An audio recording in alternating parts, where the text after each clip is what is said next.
बहू, आज तो तुमने नाक ही कटवा दी मेरी। अरे 8-10 लोगों का खाना भी ढंग से नहीं बना पाई तुम। अब घर जाकर देखना, वो सब लोग कितनी बातें बनाएंगे। उनके यहाँ जब हम सब खाने पर गए थे, तो बुआ जी की बहू श्वेता ने 15 लोगों को खाना खिलाया था। वो भी इतने सलीके से कि पूछो मत। तुम्हारा तो बीच में ही रायता खत्म हो गया था। ऊपर से पूरियां भी इतनी धीरे धीरे आ रही थी कि सबको इंतजार करना पड़ रहा था। मनीषा जी झुंझलाते हुए अपनी बहू गरिमा को सुना रही थी। गरिमा की शादी को लगभग 1 साल होने को आया था, लेकिन अभी तक वो अपनी सास के दिल में जगह नहीं बना पाई थी। शादी से पहले गरिमा की रुचि पढ़ाई में ज्यादा थी, तो उसने घर के काम इतने ज्यादा नहीं किए थे। वो कोशिश तो खूब करती, लेकिन काम उससे थोड़ी धीरे धीरे ही होता था। शादी के बाद तो उसने फिर भी थोड़ा जल्दी जल्दी काम करना सीख लिया था, लेकिन फिर भी सासू माँ उसे हमेशा सुनाती रहती थी।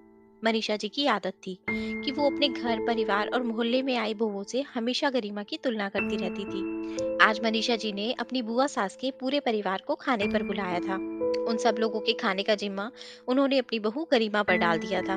गरिमा ने अपनी तरफ से पूरी कोशिश की थी। बुआ जी के परिवार को तो खाने में कोई कमी नजर नहीं आई, लेकिन फिर भी मनीषा जी बार बार अच्छा इंतजाम ना करने के लिए गरिमा को सुना रही थी। बुआ जी के तो भाग्य खुल गए, इतनी अच्छी बहू मिली है। रसोई और घर के सब कामों में निपुण है। ऊपर से दहेज भी इतना लाई कि घर भर गया। खैर, सबके नसीब इतने अच्छे कहाँ होते हैं। हमें ही देख लो, ऐसी बहू मिली है। माँ ने तो कुछ नहीं सिखाया और हमारे पल्ले बांध दिया। मनीषा जी फोन पर किसी से कह रही थी। गरिमा ने हमेशा की तरह इन बातों को नजरअंदाज कर दिया। बुआ सास की बहू श्वेता गरिमा से कुछ ही साल बड़ी थी, इसलिए एक दो मुलाकात में ही गरिमा की उससे अच्छी दोस्ती हो गई थी। उन दोनों की अक्सर फोन पर बातें हुआ करती थी। कुछ दिनों बाद श्वेता का जन्मदिन था, तो गरिमा ने उसे बधाई देने के लिए फोन किया। हैप्पी बर्थडे श्वेता भाभी। इस बार क्या स्पेशल कर रही हैं आप अपने बर्थडे पर? गरिमा ने हंसते हुए पूछा। अरे गरिमा, मैं क्या करूंगी, यहाँ सब लोग मिलकर ही मेरा बर्थडे स्पेशल बना देते हैं। तुम्हारे भाई साहब तो एक हफ्ते पहले ही कहीं बाहर घूमने का प्लान बनाने लगते हैं। और मम्मी जी, उन्होंने तो सुबह उठते ही तरह तरह के पकवान बना कर रख दिए। पूजा करने के बाद उन्होंने मुझे सोने के झुमके गिफ्ट किए हैं। सच में बहुत खुशकिस्मत हूँ मैं, जो ऐसा परिवार मिला है, श्वेता ने हंसते हुए कहा। श्वेता की बातें सुनकर गरिमा को बहुत अच्छा लगा, लेकिन दूसरे ही पल उसे अपना ससुराल में पहला जन्मदिन याद आ गया। ना तो घर में किसी ने उसे बधाई दी और ना ही कोई प्लान बनाया। गरिमा की जिद पर ही उसका पति उसे डिनर पर ले गया था, जिसके बाद 3 दिन तक सासू माँ का मुंह फूला रहा था। एक दिन मनीषा जी ने गरिमा से कहा कि अचार बनाने के लिए सारे मसाले लाकर यहाँ रख दो। तो गरिमा पूछ बैठी, माँ जी कौन कौन से मसाले लाने हैं? इतना पूछते ही मनीषा जी कड़कते हुए बोली, लो कर लो बात। इन महारानी को तो ये भी नहीं पता कि अचार बनाने में कौन कौन से मसाले लगते हैं। मेरे तो करम ही फूट गए हैं, जो ऐसी बहू पल्ले पड़ी है। अरे, मायके में कुछ देखा है या नहीं? श्वेता बहू को ही देख लो, खुद ही सारे परिवार के लिए अचार बना देती है। और एक ये है, इन्हें तो कुछ नहीं आता। इस बार गरिमा से रहा नहीं गया और वो बोल पड़ी, बस करो माँ जी। अगर श्वेता भाभी में सारे अच्छे गुण हैं, तो उनकी सास भी बहुत अच्छी हैं, जो उनका इतना ख्याल रखती हैं। भाभी के जन्मदिन पर भी उनकी सास ने उनको सोने के झुमके दिए हैं। यहाँ तो बधाई देने में भी सबके मुंह में छाले पड़ जाते हैं। माँ जी, रिश्ता दोनों तरफ से निभाया जाता है।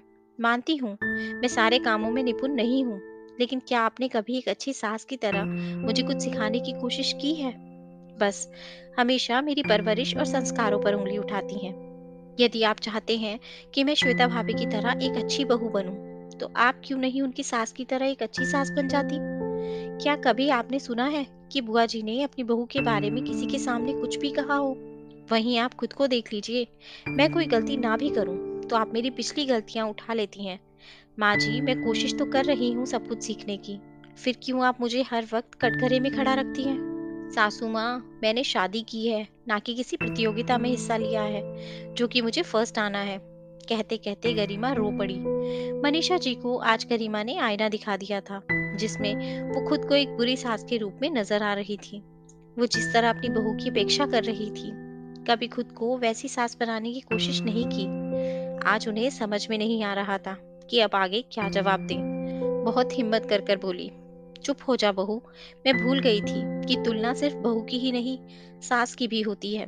चल, आज से हम दोनों एक अच्छी सास बहू की जोड़ी बनाने की कोशिश करते हैं। कहते हुए उन्होंने गरिमा को गले लगा लिया।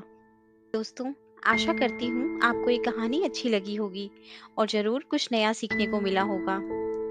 आपका एक लाइक, शेयर और सब्सक्राइब हमें ऐसी ही और वीडियोस बनाने के लिए मोटिवेट करता है। इसलिए अगर अभी तक आपने हमारा चैनल सब्सक्राइब नहीं किया, तो प्लीज़ आप हमारे चैनल को सब्सक्राइब करें। आपसे कल फिर मुलाकात होगी एक नई कहानी के साथ। धन्यवाद।